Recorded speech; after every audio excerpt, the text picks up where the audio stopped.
Hi friends, जय जगन्नाथ। आपण मैंने केमिति अछंती? आशा करछि महाप्रभु जगन्नाथଙ୍କ कृपारू आपण मैंने समस्ते भलरे थिबे। मु आज माछ बेसर बनेकी देखैबी। चलंतु स्टार्ट करिबा आजिर रोसेई। देखंतु फ्रेंड्स, एठी किछि रोही माछ को मु भाणीकी रखी देइछि। आपण देखि पाथुवे मु ताको हळदी लूण गळेकी छाणीकी रखिछि।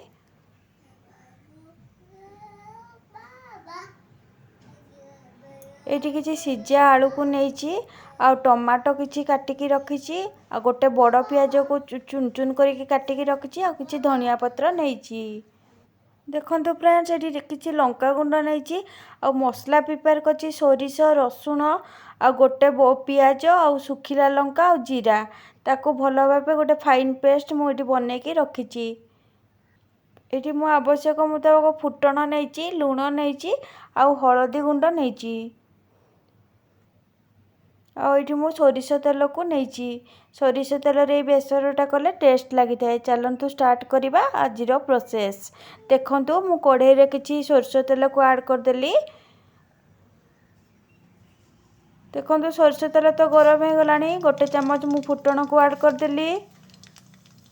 केते बढ़िया भाबरे मोर फुटण फुटी आसलानी। तापरे कटा पियाज को रखिथिली ताको ऐड कर देली।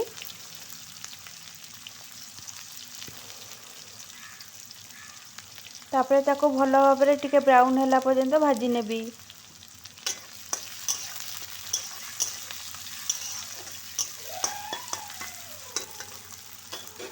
देखंतु केते बढ़िया देखा होची मोर पियाजटा। एबे तो मो पियाज ब्राउन हो आसलानी। मु प्रथमे मसला को ऐड कर देबी आ मसला रे टिके जो लागी कि रहइता टिके पानी को ऐड करबी।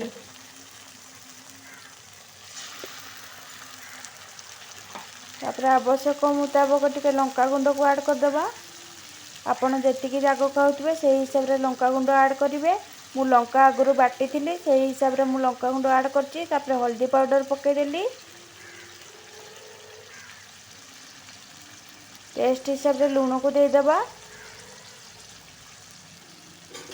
तापरे ताको भलो भाबरे 5 रु 7 मिनिट कसी नबा।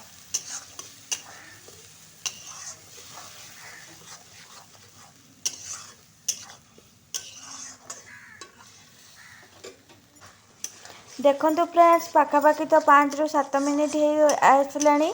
मसलाटा केते बहुत भलो भाबरे कसी हो जाइछि। आपण देखि पाथुवे पूरा लाल लाल होकी देखा होछि। एबे प्रथमे सिजा आलू को दे देली। केते बढ़िया आइछि मसलाटा पूरा लाल लाल होकी देखा होछि। सब सिजा आलू को दे देबी। आपण जदि चाहिबे कंचा आलू को मते देई परिबे। तापरे टमाटो किछि को ऐड कर देली। टमाटोटा टिके बेसर देले टेस्ट लगी थाए। आपण जेतिकी खट्टा खाइबे सेही अनुसार टमाटो को ऐड करिवे। तापरे सबु तक को मिसई देली मसला सहित। बहुत भलो भाबे जेमति मिसी जीवो सेही हिसाब रे मु भलो भाबे मिसई देली। तापरे आवश्यक मुताबक पानी को ऐड करिवी। जेतिकी आपण ग्रेवी खाइबे सेही अनुसार देखिकी पानीटा को ऐड करिवे। देखंतु केते भलो देखा होची। तापरे सबु तक को गोळेई नै जीवी।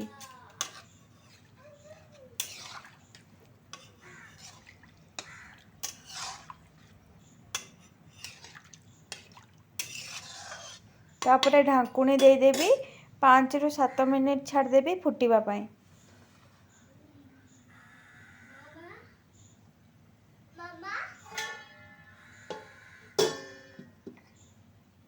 तो फ्रेंड्स, पाखापाखि 5 रु 7 मिनिट हो गलानी। केते भलो भाबे आलू और झोल फुटी आसला। एबे वर्तमान माछ को ऐड कर देबी।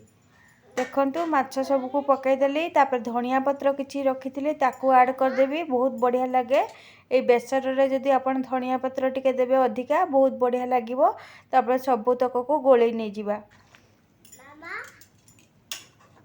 देखंतु केते सुंदर लुक आ बहुत टेस्ट। ए बळा थरे आपण बनांतु बढ़िया लागिवो। तापर घोड़नी घोड़े देबी आउ 2-3 मिनिट छाड़ीबी फुटीबा।